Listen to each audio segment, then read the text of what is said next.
Saat ini sih untuk marketplace sendiri itu udah banyak ya, kayak Tokopedia, Betul. kan, ada Shopee gitu kan.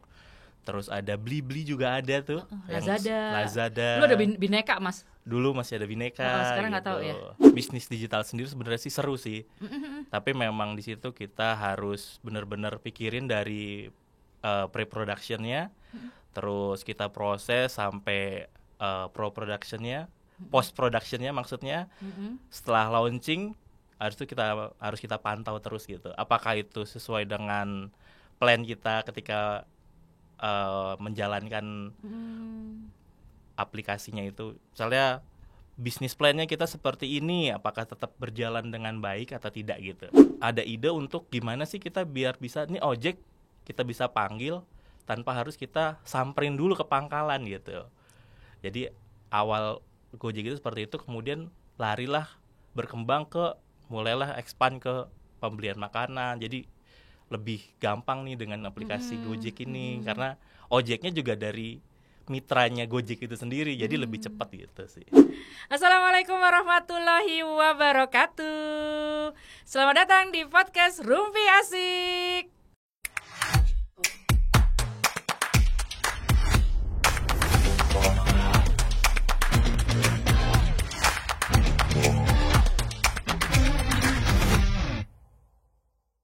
Bersama saya Sari Winarno. Kali ini ditemani oleh teman saya. Namanya siapa, Mas? Perkenalkan dengan sobat Rumpi Asiknya. Oke, sobat Rumpi Asik, perkenalkan saya Chris, panggil aja Chris. Chris aja. Chris aja ya. Simple. Chris aja. Namanya sih simple ya, tapi kali ini kita ngebahas sesuatu yang simple nggak sih ya? Tapi menarik lah pasti nih. Kayaknya agak panjang sih ini. Nggak simple berarti. Iya. Seru yang pasti, dan menariknya adalah ini sekarang lagi luas-luasnya, lagi booming-boomingnya ini ya, Mas ya. Iya, lagi. Mungkin bisa dibilang lagi hype kali ya. Lagi hype, bener. Kita mau ngobrolin apa? Ngobrolin tentang bisnis digital. Wah, keren kan? Kayak sekarang semua orang ya, Mas. Betul, ya. Sekarang belanja pun dengan online kan, lebih banyak dengan online daripada harus ke toko langsung kan, offline gitu. Iya tuh, banyak banget keuntungan. Soalnya ini ya, yang pasti kalau kita belanja online nih nggak akan macet ya, Mas. macet di kamar.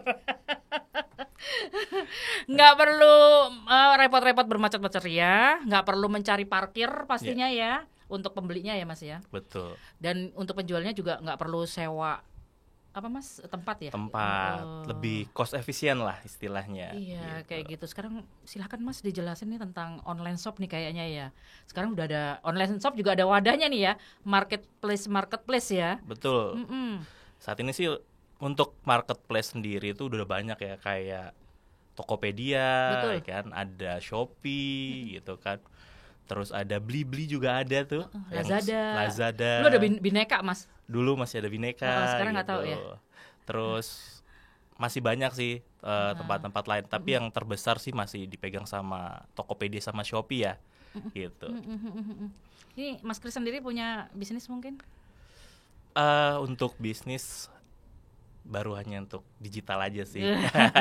Memang bidangnya ya. Memang di bidangnya aja sih. Memang bidangnya gitu. itu di belakang balik layarnya. Betul. Ini. Gimana Mas, itu ceritanya seru nggak sih Mas ngurusin bisnis digital ya? Terutama untuk di balik layarnya tuh ngapain aja sih Mas di balik layarnya itu? Ngebuat apa? Aplikasi ya pastinya ya. Itu gimana tuh Mas? Untuk bisnis digital sendiri sebenarnya sih seru sih. Tapi memang di situ kita harus benar-benar pikirin dari pre-productionnya, terus kita proses sampai pro-productionnya, post-productionnya maksudnya. Setelah launching harus kita pantau terus gitu. Apakah itu sesuai dengan plan kita ketika menjalankan aplikasinya itu. Misalnya bisnis plan-nya kita seperti ini, apakah tetap berjalan dengan baik atau tidak gitu. Sesuai dengan ini ya, betul, plan-nya ya. Sesuai dengan plan-nya. Harus ada plan-nya. Iya. Banyak banget tuh. Betul. Itunya ABC CD-nya ya, betul, Mas ya, iya. Kayak gitu. Jadi memang kalau bisnis sebenarnya mirip-mirip dengan bisnis konvensional ya. Maksudnya seperti manual ya. Iya. Mirip-mirip, cuman ini agak lebih futuristik gitu ya. Bukan futuristik sih. mungkin sepertinya dibilang futuristik juga untuk saat ini sih sebenarnya sudah hal yang mungkin kalau anak-anak Gen Z atau anak-anak Gen Alpha sudah terbiasa gitu ya B dengan aja katanya mereka. B aja lah kayaknya gitu, nggak terlalu futuristik sekali gitu. Bagi kan. kita yang futuristik. Kok jadi ngeri Iya. saya gennya di Gitu, belakang gitu. mereka Betul. lagi ya. Mereka sudah terbiasa dengan online, di mana mereka bisa pesen makanan atau order, mereka mau beli sesuatu, handphone ataupun yang lainnya, hanya lewat handphone langsung, atau buka laptop langsung order, langsung barang tiba di rumah kan. Jadi mereka tidak perlu capek-capek untuk ke toko dulu, ngantri dulu, paling gitu. Jadi lebih efektif lah gitu dari sisi waktu, lebih efisien gitu. Kira-kira seperti itu sih untuk anak-anak Gen Z sekarang. Mereka pengen sesuatu yang cepat, tidak ribet intinya gitu. Beli kopi gitu kan, suka mereka pesan aplikasi kan gitu. Betul.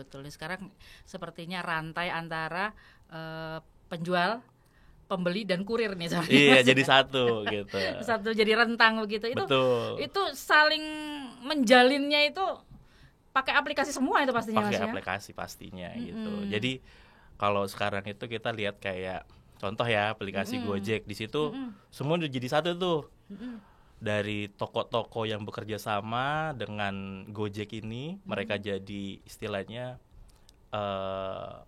tenan di Gojek secara tidak langsung. Kemudian kurirnya juga menggunakan dari Gojek itu sendiri kan, diantar dengan Gojeknya sendiri dari. Terus kemudian langsung dari pembeli tinggal pesan dari aplikasi Gojek itu. Otomatis ketika dia beli, pembayaran juga melalui aplikasi itu. Jadi satu aplikasi untuk semuanya. Salah satu bisnis yang awalnya mungkin orang agak susah ya dulu. Awal tuh Gojek itu kan dari ojek pangkalan kan. Ojek pangkalan orang susah untuk dari rumah gimana sih kita manggil ojek secara ojek-ojek adanya di pangkalan yang mungkin jaraknya kalau kita jalan itu agak jauh nih. Kemudian ada ide untuk gimana sih kita biar bisa nih ojek kita bisa panggil tanpa harus kita samperin dulu ke pangkalan gitu. Jadi awal Gojek itu seperti itu, kemudian larilah berkembang mulailah expand ke pembelian makanan. Jadi lebih gampang nih dengan aplikasi Gojek ini karena ojeknya juga dari mitranya Gojek itu sendiri, jadi lebih cepat gitu sih. Iya, berawal seperti itu ya Mas. Betul, berawal dari situ. Awalnya tuh ojek ya, Ojek ya. Iya, awal itu. Terus mulai ada corona covid ini mulai makanan pengennya diantar-antar terus nih. Betul. Dan orang tuh otomatis karena di rumah kan mulailah belajar aplikasi. Betul. Yang terutama yang generasi milenial ke atas nih yang masih gaptek kan banyak Mas. Iya. Gitu. Mau tidak mau kan mereka waktu COVID ini kan belajar untuk gimana sih kita menggunakan aplikasi online ini, pemesanan online lah, semuanya online lah, pesan Gojek online lah gitu. Tapi semua aplikasi itu diciptakan memang memudahkan. Gini maksudnya mudah untuk dicerna nggak sih Mas? Terutama untuk kalangan, ya kalau untuk generasi saya masih oke, masih terkena komputer lah ya. Zaman-zaman di era 80 tuh masih ada ilmu-ilmu komputer. Tapi kalau di era atas saya yang baby boomers ini kan mereka mesin ketik tuh. Iya sih, betul. Pas maksudnya tiba-tiba apakah itu mudah juga untuk orang-orang yang sudah sepuh gitu ya aplikasi tersebut? Kalau untuk aplikasinya sendiri sih didesain biasanya mengikuti survei yang ada di lapangan ya. Jadi mereka sebelum membuat aplikasi itu tampilannya itu mereka melakukan survei dulu. Nah itu yang biasanya kita sebut sebagai desain. Di dalam desain itu user experience. Jadi sebelum membuat desain mereka melakukan survei, kemudian mereka merancang sebuah desain, diuji coba dulu apakah desain ini, aplikasi ini dengan desain seperti ini itu mudah digunakan sama pengguna awam gitu. Baik dari utamakan ya betul pengguna awam. Gitu. Kalau yang Gen Z ini istilahnya dianggap ngalir nih. Lebih ngalir, lebih mau menerima gitu kan dengan tampilan seperti ini mereka akan lebih apa ya istilahnya antusias, wah bagus nih, lebih enak lah gitu. Tapi kalau untuk yang mungkin ya kalau opini saya kalau yang sebelumnya ini aplikasinya ribet, makanya aplikasi sekarang sering diupdate itu untuk menyesuaikan sama penggunanya gitu. Dari pihak Gojeknya itu selalu menyesuaikan dengan permintaan pasar sesuai dengan penggunanya. Terlebih kita kan mungkin kita lihat dari Gojek sendiri tidak anak muda semua nih gitu kan. Mungkin ada generasi sebelum-sebelumnya. Jadi disesuaikan yang kira-kira ini bisa merangkul semua generasi untuk menggunakan aplikasi ini gitu. Gitu ya. Jadi saat aplikasi itu dibuka, yang istilahnya yang bisa menggunakan itu juga orang-orang sepuh ya. Betul. Karena orang sepuh itu nggak selalu didampingin anak-anak masalahnya ya Mas ya. Betul. Mungkin kayak ibu kita ini kadang-kadang sendirian dia. Iya. Tapi pas itu dia perlu, aku perlu mau beli ini tapi kok nggak ada orang kayak gitu, atau aku perlu diantar gitu. Tapi nggak ada anak, nggak ada cucu gitu. Betul. Seperti itu, kayak gitu. Memang sih kalau dilihat-lihat kayaknya mulai corona ini ya, COVID ini ya, mungkin orang aktif sekali untuk berbelanja online, terutama terus bekerja kan, karena bekerja dari rumah ya Mas ya. Rata-rata juga jual beli transaksi di situ. Iya. Transfer di luar kita online ya, maksudnya di luar kita jual beli online itu pun transaksi apapun juga, bayar sekolah, SPP itu juga kan pakai banking semua ya. Iya, semua online semua, betul. Kayak gitu. Terus dunia kita kan memang dunia di HP aja gitu ya, atau enggak di laptop, di itu kayak benar-benar bisnis digital tuh kayak tumbuh suburnya pas justru kita di rumah itu. Betul. Dirumahkan itu. Iya, setuju. Kalau untuk bisnis digital ini saat tumbuh itu ketika COVID kemarin tuh, sampai dengan istilahnya kalau kita bilang ya, mereka membuat banyak startup ini pada tumbuh itu ketika kemarin COVID gitu. Dari sisi bisnis online meeting ya kan, pakai Zoom segala macem. Iya, Zoom gitu. kan memang itu langsung naik hype-nya pas ketika corona kemarin itu.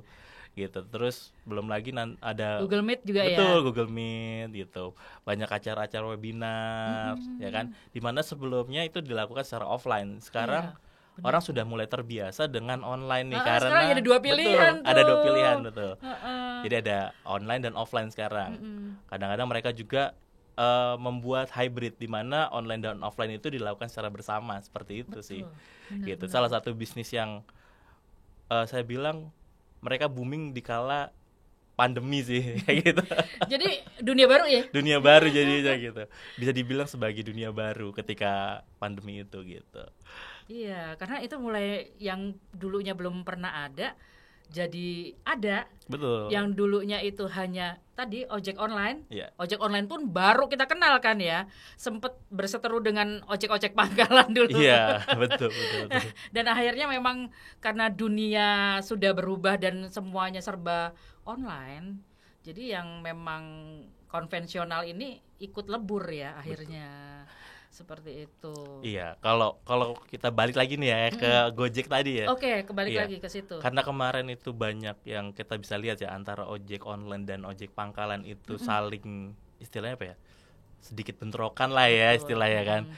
Nah, mulai sebenarnya target awal dari ojek online ini adalah ojek pangkalan itu. Base-nya gitu. Ya. Base-nya harusnya. Karena mereka mungkin ojek pangkalan itu melihat yang ojek online ini sekarang makin rame, tapi ojek pangkalan kan kok lebih sepi nih, karena mereka kan nggak bisa di order lah, kecuali memang kita kenal mungkin ya. Iya, punya nomor teleponnya. Punya nomor teleponnya, kita bisa telepon, tapi kalau nggak punya kan kita nggak bisa pesen.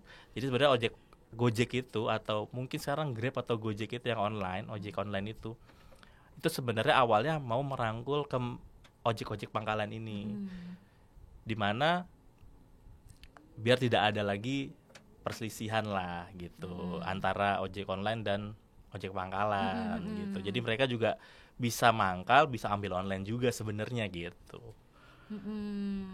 Jadi sebenarnya fungsi dari orang membuat apa istilahnya startup ini, inovasi dengan online ini sebenarnya membuka peluang juga nih, peluang kerja juga sebenarnya buat orang lain gitu sih. Iya. Sepertinya gitu. Melebar ya makanya. Iya, melebar. Makanya banyak banget pihak-pihak yang akhirnya jadi satu komunitas nih, jadi satu lingkaran online ini ya. Selain penjual, pembeli, terus kurir gitu ya, terus ada ojek. Belum penjual tuh juga macam-macam ya. Betul. Ada yang toko-toko kelontong itu misalnya ya kayak gitu, mart-mart gitu. Iya, sekarang juga mulai berjamur lagi nih. Apalagi toko-toko online yang saat ini mulai naik lagi sekarang pasca Covid nih, setelah melihat gimana sih hasil mungkin mereka sudah melakukan hasil survei ke pasar gitu sebelum membuka toko online. Ternyata istilahnya kondisi setelah Covid ini, setelah pandemi ini, ternyata banyak orang yang sudah mulai terbiasa dengan berbelanja secara online. Makanya banyak toko-toko ini mulai berjamuran lagi nih, mulai muncul nih. Dari mulai jual makanan, jual baju, bahkan jualan itu sekarang masuk ke sosial media kan. Iya, kalau kita bisa lihat kan ada di Instagram, ada orang live di TikTok buat jualan gitu. Jadi mulai memanfaatkan teknologi yang ada sekarang gitu. Dibanding mereka menggunakan teknologi yang atau cara-cara lama nih tradisional secara offline. Untuk promosinya mereka mungkin kalau yang secara offline butuh costing atau butuh biaya banyak, dengan online itu bisa memangkas biaya marketingnya. Hanya dengan online bisa menjangkau lebih banyak gitu. Jadi secara cost efektif lebih bagus lah gitu. Iya, memang ini ya pertama kali kita berubahnya itu memang di 2 tahun dirumahkan itu. Betul. Tadi ya.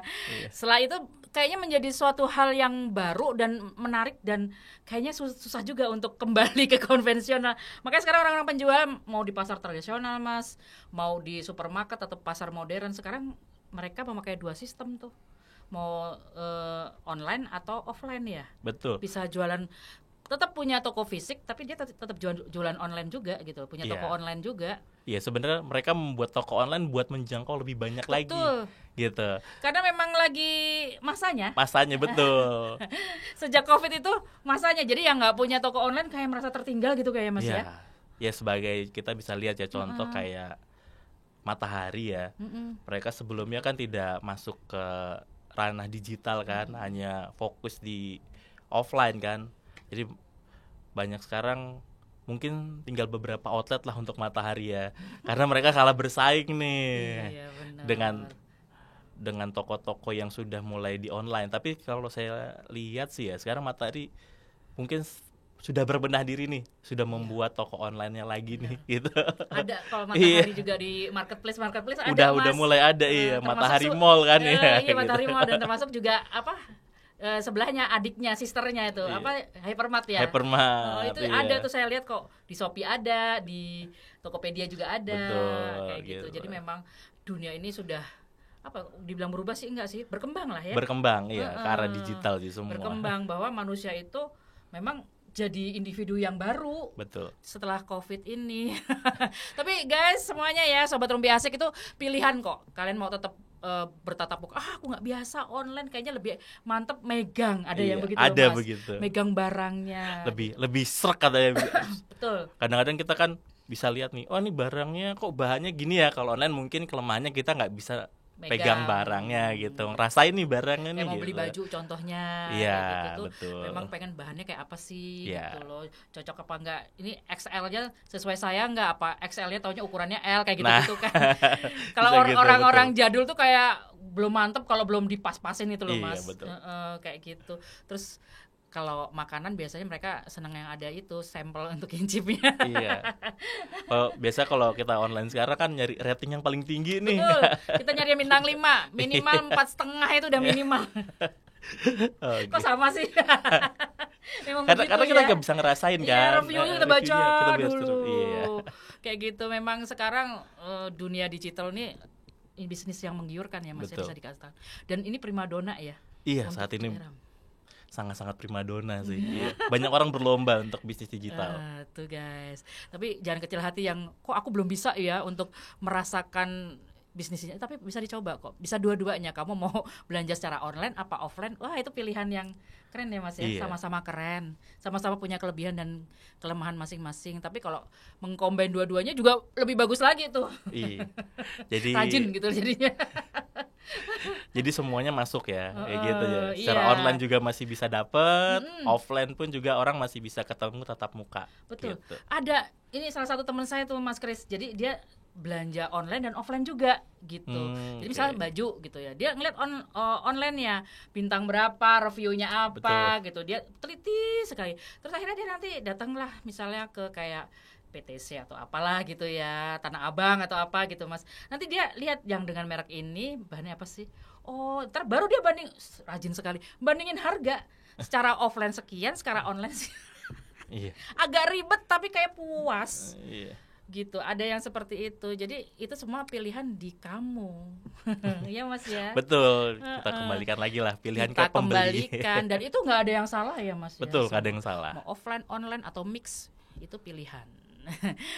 Terima kasih Mas Kris nih atas sama-sama penjelasannya. Bisnis digital nih kayaknya seru banget. Iya. Sebenarnya kalau dia mau dipanjangin kita cuekin mas-mas itu yang memberikan tanda. Bisa 3 hari 3 malam ngomonginnya ya. Iya, baru salah satu kecil aja sih. Iya, ini baru sebenarnya. marketplace loh. Saya tuh masih penasaran tentang yang lain-lain nih. Kita belum ngomongin tentang media sosial juga nih tadi nih ya. Media sosial. Sekarang bisnis. Tadi padahal udah disentil sama Mas Kris nih. Bisa lo jualan di Instagram. Dia udah disentil tuh pada. Atau mau marketplace-nya FB. Bisa, salah satu juga sih. Atau dunia seperti saya ini. Konten kreator. Ini banyak banget sekarang Mas yang merubah apa namanya FB menjadi FB Pro ya. Betul. Untuk supaya bisa jualan di situ. Bisa jualan. Iya. Nah, tetap bisnis loh guys. Bisnis semua sekarang ke bisnis semuanya dan ini digital semuanya. Iya. Oke Mas Kris, nanti kita kembali lagi sepertinya ya membahas yang lebih dalam lagi. Oke. Lebih seru lagi. Ini kayaknya sobat Rumpi Asik pasti nanti akan mantengin terus nih. Ditandai nanti Mas. Oh, ini dia nih yang ngomongin tentang digital. Pokoknya jangan ini ya kapok untuk datang ke studio Rumpi Asik. Kita selalu tunggu ilmu-ilmunya gitu. Berbaginya ini. Oke. Makasih nih ya. Udah diundang di Rumpi Asik. Kok jangan kapok aja. Akan sering nanti kamu di sini. Oke sobat Rumpi Asik, kalau kalian masih ingin bertanya tentang bisnis digital tuh ya, ini luas banget kata Mas Kris dan ini bagian-bagiannya yang masih tapi satu bagian aja udah kayak gini serunya ya. Boleh kok tanya, nanti kita sampaikan ke Mas Kris apa pertanyaanmu tentang bisnis digital ini ya. Dan tetap di Rumpi Asik, feeling fresh with Rumpi Asik.